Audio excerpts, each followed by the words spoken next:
Welcome back to Voices of Introspection, brought to you by Nexus Diaries. I'm your host, Harini Balachandar, who's endlessly curious about the inner workings of our minds. In this episode, we continue our conversation with Navixha, a TEDx speaker, leadership coach, and a founder of Organicize Your Life coaching. If you haven't listened to part 1 yet, I highly recommend going back and catching up. It sets the stage for the deep insights we are about to explore. Today, we are diving into a topic that's close to Navixha's heart, helping women navigate their journey of self-discovery. We'll be discussing the key challenges women face when trying to understand their purpose and passion and how they can prioritize themselves to move forward. Navixha will also share actionable insights that you can take away and reflect on. So let's jump right in. Navixha, I want to focus on one of your biggest passion, helping women. As we explore this, I'd love for you to share some of the challenges you personally faced on your own journey of self discovery. Were there moments that really held you back? And how did you learn to prioritize yourself in order to overcome them? Having the gumption and the guts to admit and acknowledge to myself that I did want to actively share, that I did want to be a thought leader.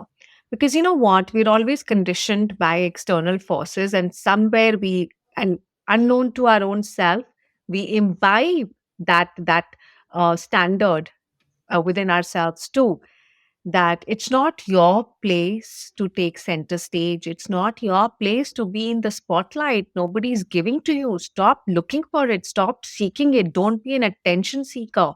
Don't be bossy. You're not an authority. You're not an expert, right? So that voice within me was way too strengthened and active than it needs to be, and we are our own worst critic, and we are our own most dominant limitation or limitator. And I guess that is who I was experiencing, that pseudo persona or that other alter persona within me. So having a dialogue with this persona and saying that, why not? If I feel that there is something worthwhile that I want to share, why not? Why should I not? Why do I not deserve expressing myself? Why do I not deserve getting out there in the spotlight if I need to make my point, to share my message, right? So just coming to terms within my own self that it was okay to take center stage. It was okay to put myself out there. That did not make me an attention seeker. And that did not make me an imposter as well either, right? So there are many nuances here. The imposter syndrome, that what do I know? Who do I know? Who am I to share my views? How do they even matter, right? So coming to terms with that imposter syndrome, being okay with putting myself out there, and then overcoming, or maybe even before overcoming, the years spent in dealing and managing the terror, the sheer terror and trauma of actually putting yourself out there, and the aftermath that comes. And brace yourself, Harini, that comes not from random outsiders out there in the world, because they're happy to take whatever value you have to provide, right? They're happy to take it or discard it and move on. They're not obsessing about you, they're not bothered, right? But this judgment and this trolling or the close observation comes from those closest to you, in your vicinity, in your circles. So recognizing that terror, dealing with it, normalizing it, I guess, was one really uphill challenge and battle, and has taken me years to cope with and overcome. And I finally believe I'm at that point where I'm a veteran. The war wounds may be there, some have healed, some will heal in their own time, but I am so far removed from the baggage of it. So I finally think I found my freedom. It's been a long time coming, but I dare say that, I think finally I'm there. That's really insightful. If you're comfortable, I'd love for you to share a specific example. My original question was about overcoming internal obstacles, and you touched on that beautifully. But you also mentioned external factors, people and influences that try to shape or change who you are. I think many people go through similar struggles, so hearing a real life example could be really powerful. How did you handle those external pressures? How did you navigate the negativity, whether it was judgment, harsh words, or criticism? And more importantly, how did you shift your perspective and interaction with the people who were bringing that negativity into your space? So let me ask you a question, Harini. Okay, let's do something practical here. Okay. So we're role playing right now. All right. But Mhm. even if we are not, let's just normalize this. Do we always like everything about the other person? No. No. Mm. Correct. And that's the practicality of the equation. But we're going to role play now because we're on the hot seat, both of us, and I'm Okay. just going to go with the flow right now. So, Sounds good. Hari, Let's go for it. I love your background. I love the aesthetics of how you have everything structured behind you, very artistic, very tasteful. It goes with our theme of the podcast that we're doing and the topics that you've chosen so thoughtfully. It's all amazing, but I feel that your shirt is extremely dark in color. And in order to make this more cheerful or make this more hopeful, you probably could have selected something that was lighter in color. All right, now let's go to the next question. So, my point here is I've given you that opinion of mine, right? That big fat opinion, which I feel so entitled to, that I Mhm. must share. And I've passed that on to you. And now we've moved on with our interview and we've wrapped up the interview. You go on with your day, I go on with my day. Question to you. How much time do you think during my day I will actually spend thinking about your shirt once I've moved on? Hmm. I don't think that even crossed your mind once you moved on to the next question or statement. Is that right? Bingo! Bingo! Three cheers, right? How much time in your day would you, and we're role playing, so I'm not making this that, this is your mindset, right? But put yourself in the position of any other person around you. So, how much time would you spend fretting about the choice of your shirt? Honestly, whether it's a mindset thing or not, I know I'll still be thinking about it. Before my next podcast interview, I'll probably be extra conscious about what I'm wearing, hoping the next person doesn't have the same opinion as you did. I might even ask you to check out my shirt and background if I do a visual, just to get a second opinion. I know I'll be obsessing over it. Like, even now, I'm wondering if I should have picked something lighter. And it's absolutely perfect. And in fact, look at now, let me share something on the opposite side with you. In fact, us wearing, not having coordinated, but just coincidentally, we're wearing opposite colors. I think that makes the visuals more interesting for the viewers because we are Oh. both not dressed in the same hue, right? I give you an opposite a perspective over there. Does that make sense too? Yes, it feels a little bit more uplifting and it gives a different perspective. So it's like one may see it in the bad light, but there's also the half glass full concept there. Right. Or maybe I didn't even bring up the fact that this is not an uplifting color. Maybe I started off by giving you a compliment that, I'm so glad you picked this color because now this way we each highlight each other. We are both complimenting and not competing. Right. So Right. maybe if I said that, then off the bat, do you think you would have felt positive and, more comfortable, more confident? Absolutely. Anything positive and uplifting can really boost your confidence. I remember someone I didn't always get along with at work. Our perspectives never really aligned.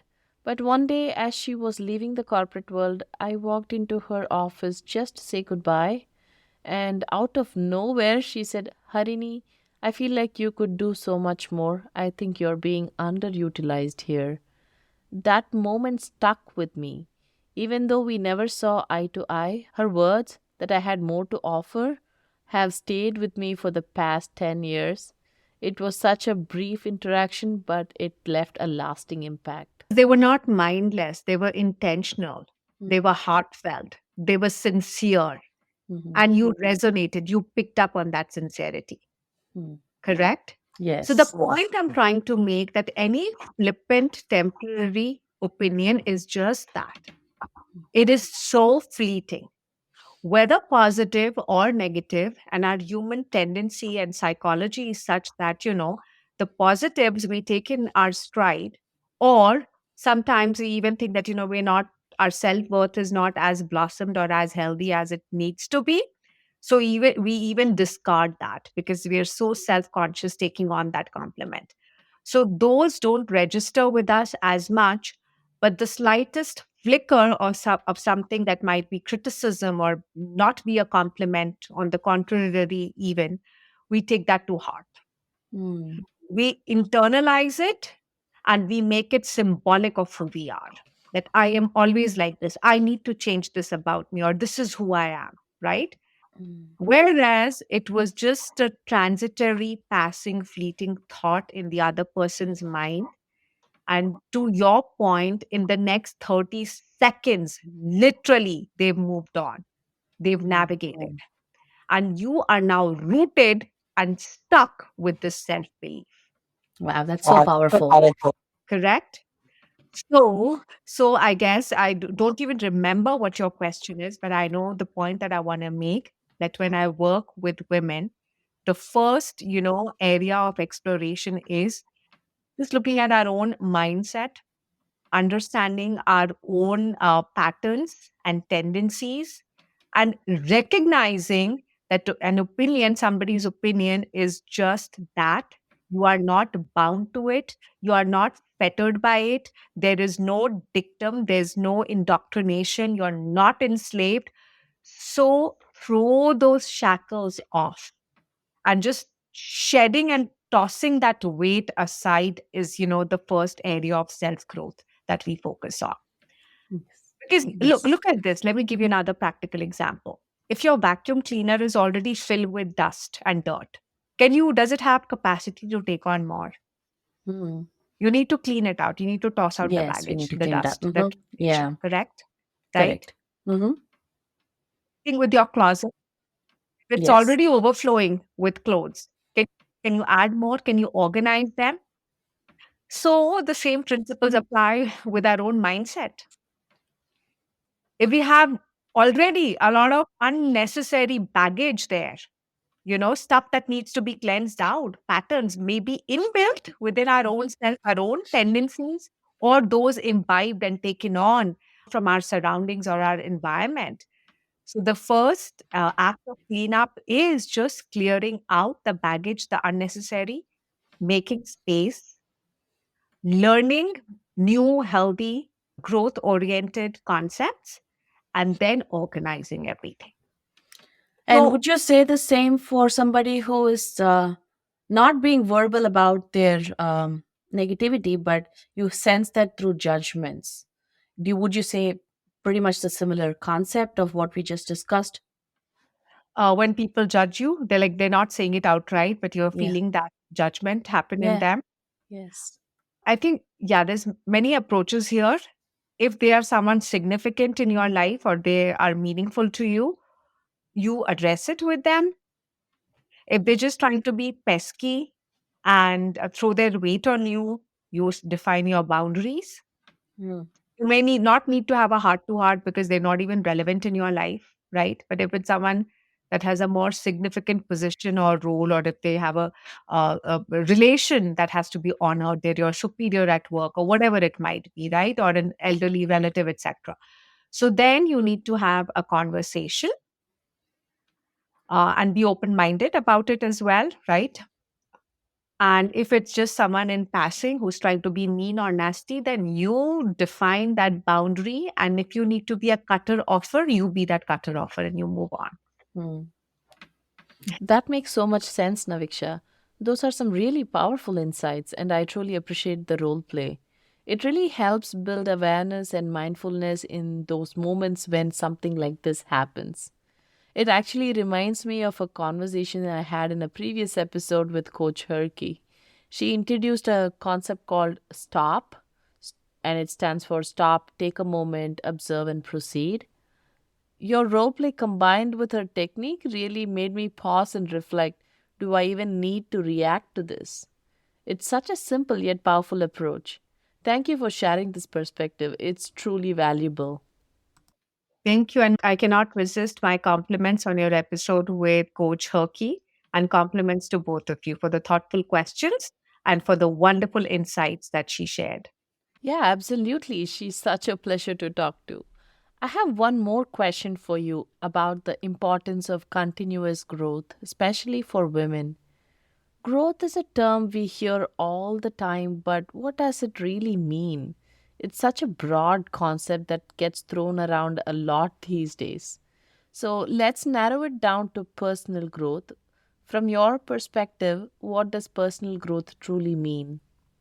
So, if we look at ourselves here again, are your taste in food or music or conversations, is it the same as maybe the Harini who was 10 years old or in her 20s or 30s and the Harini of now, present day, right? Whatever age is just a number. But when you look back at your previous versions, are your tastes and sensibilities the same? Mostly has changed. Very few have really stuck with me, but most of it has changed. Right. Okay. When we watch a movie or a soap, a series, right? And if the plot just stays at that one crescendo, that one frequency, how engaging is that? Do we want to continue? Do we go to the next episode or the next season? Oh, no way, I'm not going to watch that again. So growth, in fact, just as they say, change, right? Growth is but natural. It is our natural tendency. There's, in fact, to me, again, I'm not going to say that this is the principle out there, but this is my perspective on things. That there's two ends to the spectrum here. Like if you wish to stagnate, anybody want to stagnate, you can stagnate. But I think there's two more likely possibilities. One is that you actually start decaying, you start regressing, whether it's your tolerance, whether it's your open mindedness, it starts shrinking and shrinking and shrinking, and you become much more closed. You become much more intolerant. You become much more judgmental, right? So either that's that side to the spectrum, or the other side is when you're opening yourself up more. You're willing to take new experiences. You're willing to discover new concepts, new cultures, new ways of thinking, right? So you have to make a choice. And this is where intentions come into play. And you have the ability to choose which side of the spectrum that you want to go for, right? Mhm. So growth is nothing but becoming a better version of who you were. Comparisons are so goddamn odious.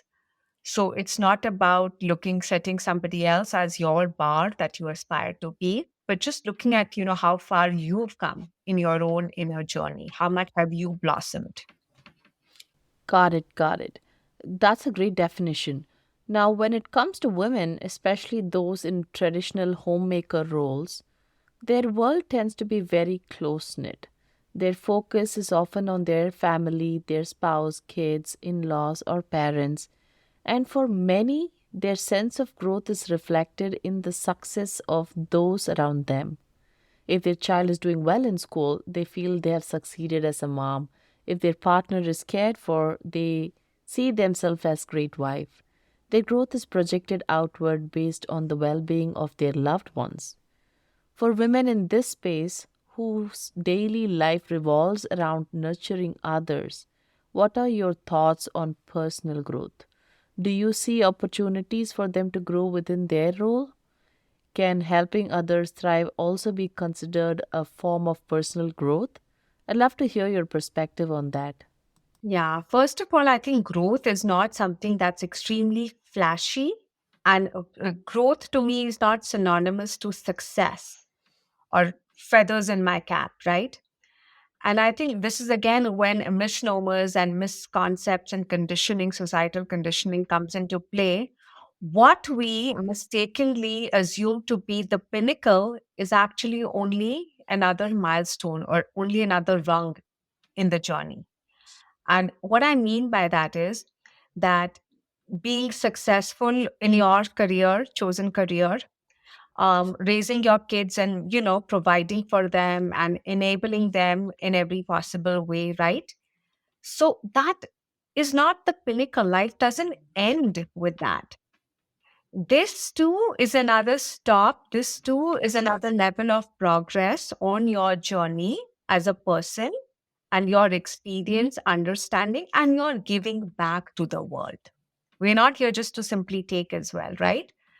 So Mhm. from this position of being extremely successful and accumulating, what could even be that next higher level of growth is now when you're actively giving back, right?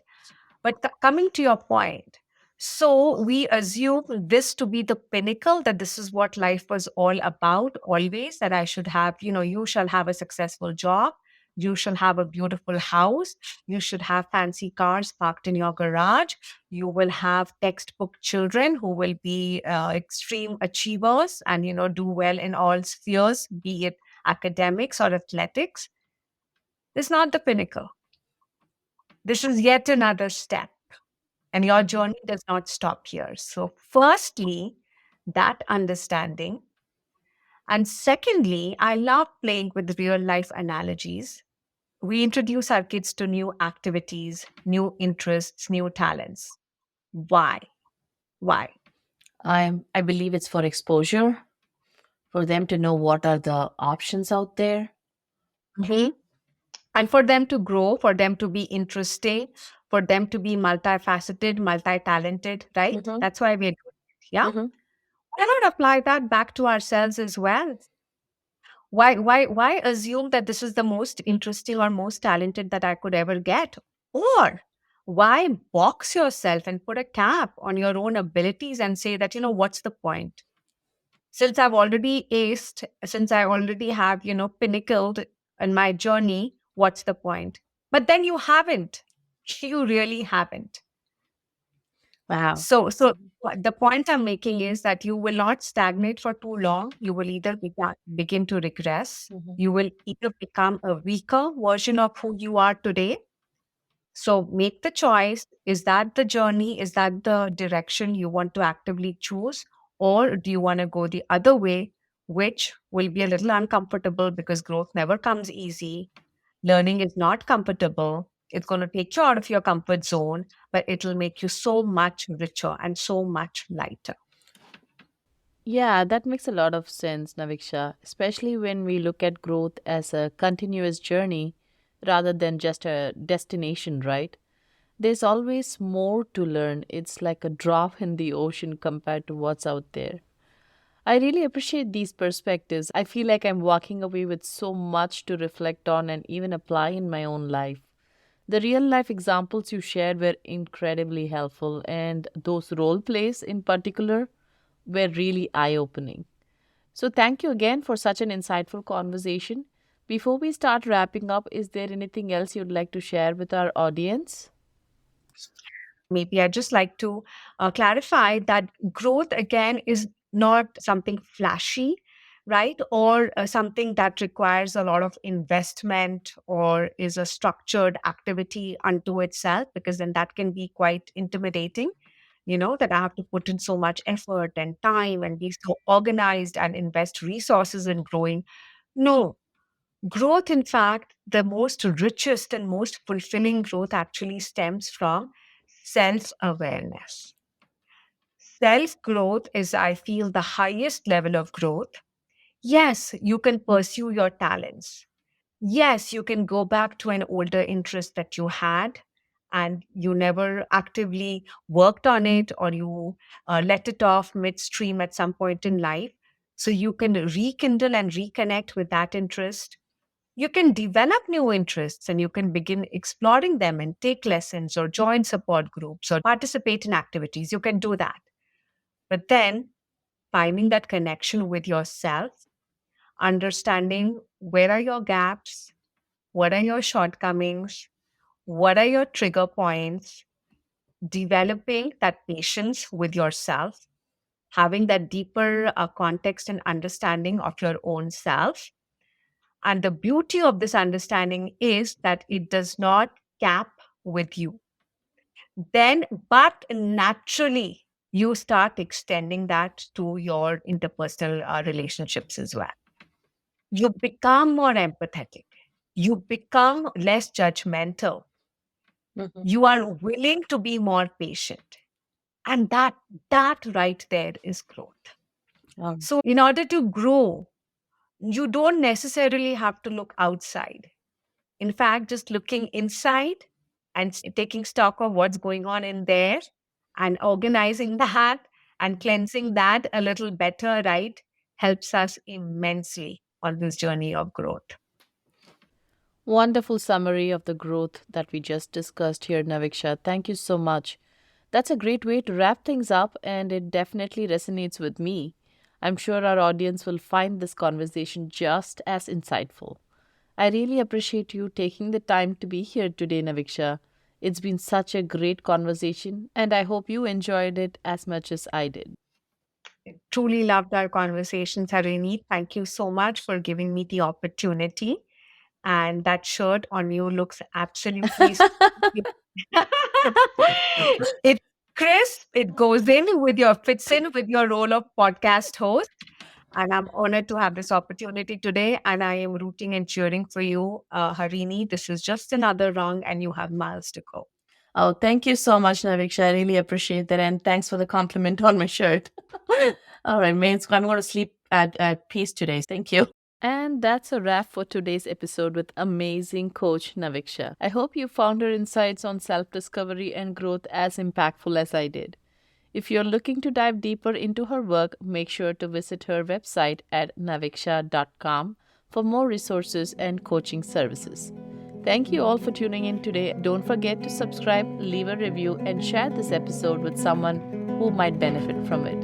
Until next time, keep learning, keep growing.